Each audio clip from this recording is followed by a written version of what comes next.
Hey, what's going on, everyone? This is going to be a review of ROH on HDNet from tonight. All right, so let's get right down to it. The first match was Necro Butcher versus Eddie Edwards for the television championship. This was pretty good, though.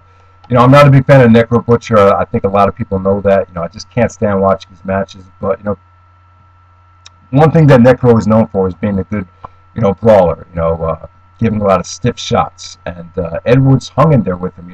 This did a great job of showing how Edwards could hang with one of the biggest and best brawlers in the business. If you can brawl with Necro, you can pretty much brawl with anyone. And this is a good match for Edwards. It was a nice babyface match for him. The fans were on his side. A great title defense for Eddie Edwards. Nice solid TV match. A little bit better than expected. So that was good stuff. Next up, we had Adam Cole and Kyle O'Reilly teaming up to take on the Bravado brothers. Now, Cole and O'Reilly are two of the biggest. Two of the hot up-and-comers in the independent scene right now. And Ring of Honor was smart and signed them to a contract. And yeah, these two guys have been making a name for themselves. Adam Cole's been very, very hot in CZW. I haven't seen any of his CZW stuff, but apparently he's been having some really good matches over there, and Evolve as well. Both these gentlemen have been wrestling in Evolve. Gabe Sapolsky brought him in for a couple shows. Kyle O'Reilly. Most of you guys know David Richards actually has trained this guy. They've been training. Even in the Evolve, if you watch the Evolve 1 show, the first segment is Kyle O'Reilly and David Richards, training backstage. So it's pretty much well documented how close those two guys are. But yeah, they took on Bravado Brothers. Bravado Brothers are, a very struggling babyface tag team. Have a tough time getting the fans on their side. But their matches are pretty interesting, though. They're kind of fun to watch, even though they kind of are very green. I would say that. But yeah. Looks like O'Reilly and Cole are going to be a heel tag team. I like the fact that they're a tag team. I think this is great. I think the tag team division could use an extra team of hot, fresh, young talent. And you don't have to give them a wacky name. The ROH message board talked about this, and I agree. They could just be kind of like Austin Aries and Roderick Strong. You don't have to give them some kind of heavy name with a lot of any type of gimmick tag team name. I think it's kind of unnecessary. I think just Cole and O'Reilly would be fine for the time being. So, all right, next up we had a promo for Christopher Daniels. Daniels came out and started hyping up his match with Roderick Strong in Canada. That's going to be taking place on Saturday. And I think they're due for a good match. Daniels and Roderick, all their matches have been disappointing to me, but I have a good feeling about this one.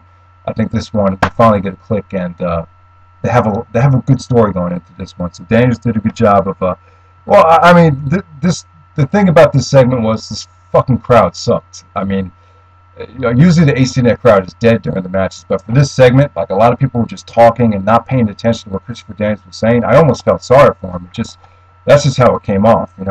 Once you see the promo, once you see the segment, you know what I'm talking about. Then Homicide came out.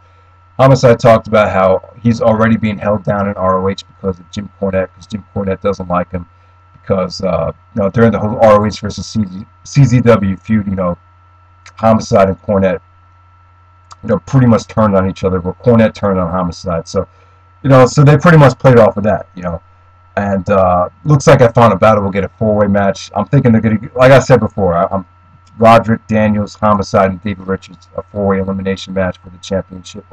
So, yeah, looks like they're definitely building towards that. So, like, overall, like I said, this segment could have been a lot better. If this took place in front of a Chicago crowd, it would have came off much better. So, all right, then we had we had a package with the world's greatest tag teams, Charlie Haas and Shelton Benjamin, talking about how they're going to return to ROH on HDNet in Louisville. I'm so glad they're finally moving out of Philadelphia. Those should be really interesting shows to check out when they tape those shows in December. And it looks like they're building up towards world's greatest tag team versus the Kings of Wrestling in a rematch from Glory of Honor.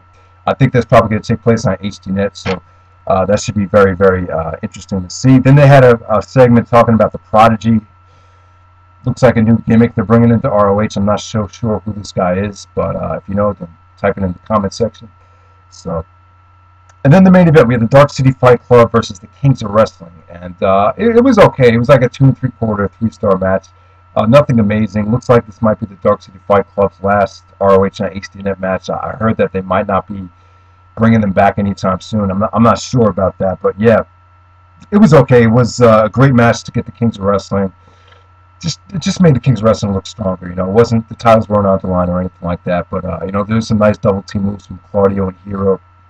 Hero would do the elbow, and then Claudia would take him, do a pop-up European uppercut. So there were some nice tag team moves in this match. Kind of sloppy, kind of sluggish, but still a pretty good television main event. You know, this episode of ROH on HDNet was nothing amazing. It was solid though. You know, I would say the highlight of the show was probably the Adam Cole Kyle O'Reilly tag team match. You know, it was great. It was great exposure for those two guys because we finally get to see those two guys on television. So they're definitely the future. They definitely have a lot of talent. You should definitely pay attention to those two guys. So, and Eddie Edwards versus Necro Butcher. I enjoyed that opening round match. So yeah, so let's talk about Survival of the Fittest. This is going to be taking place on Friday, and you know, this is one of the biggest events for Ring of Honor. You know, it's a traditional event. They've been doing this since 2004, and you know, I'm not so sure who's going to win this thing. You know, it's pretty much a toss-up. I'm thinking El Generico is going to win this thing. If I had to pick one guy, I'd probably say El Generico. I think Generico. This is a huge chance to give him a lot of momentum heading into the final battle. It seems like with Survival of the Fittest, they usually have a babyface win the thing. I can't see Kevin Steen taking this thing. I just don't think it would make a lot of sense. I think Cabana could definitely use a win here. I think Cabana is definitely stale. You know, he could use this thing to get back into the title scene. But in my opinion, I think Cabana needs to reinvent himself. You know, a possible heel turn I think will work beautifully for him. I think a heel turn would work for Cabana at this point. The other guy I'm very, very high on to win this thing is Kenny King. But the problem is Generico and Kenny King are facing each other in the first round. So I still have to go with Generico, though. I definitely think Generico and Kevin Steen, there's going to be a big interaction between those two guys in the main event. You know, after they qualify and meet in the main event, they're definitely going to do something there. So I definitely see Generico getting involved. You know, Chris Hero. I'm going to say Hero's not going to win this thing because he's already won Survival of the Fittest. Edwards, the television champion right now. Edwards could definitely use the win, but I think he's been elevated enough. You know, Davies put him over. He's a TV champion right now. I just don't think he needs it at this point. Claudio Castagnoli, I don't think he's going to win it at all. I think Kings of Wrestling are pretty much set in stone. You know, they're big enough stars now. They don't need to win this thing. So yeah, I'm going to say this is going to come down between Generico. Yeah, I'm going to say El Generico or Kevin Steen. Adam Cole and Kyle O'Reilly. I think this would be a huge chance to definitely push them, make them look great. It looks like Cole and O'Reilly are going to be a tag team, so I don't see them picking either one of those guys to win the thing. But yeah, so I'm going to pick either El Generico or Kevin Steen. Definitely don't see Steen winning it because he's a heel. I think Survival of the Fittest, you need to have a babyface win this thing, so I'm going to pick El Generico, give him a lot of momentum, heading in the final battle. So that's my choice to win the Survival of the Fittest. So yeah, and then on Saturday night we're going to get the first Canadian show in ROH since Death Before Dishonor 8. I heard the tickets for this event sold out like the first couple rows sold out within like the first day. So this is going to be a hot show. So I mean, there's a lot of intriguing matchups here. We're going to get Edwards versus Generico for the television championship. That should be an awesome match, at least a 3.5-star match. Jay Briscoe versus Homicide. They set this up in the video wire very nicely. I think this would be great for Jay Briscoe. I think Jay Briscoe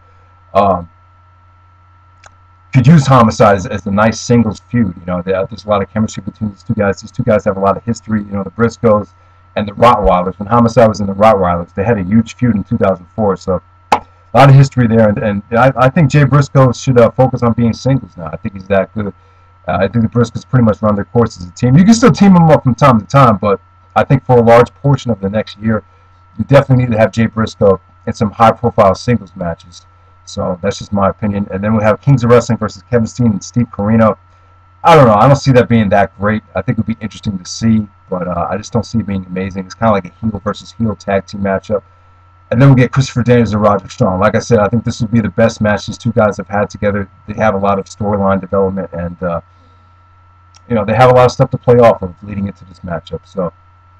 And we'll probably see a draw. I think this will probably be a draw. That they got to do something to get Daniels qualified for the final battle main event. So I would just say that. So yeah, check out HDNet and Survival of the Fittest this Friday, and then the Canada show on Saturday in Ontario.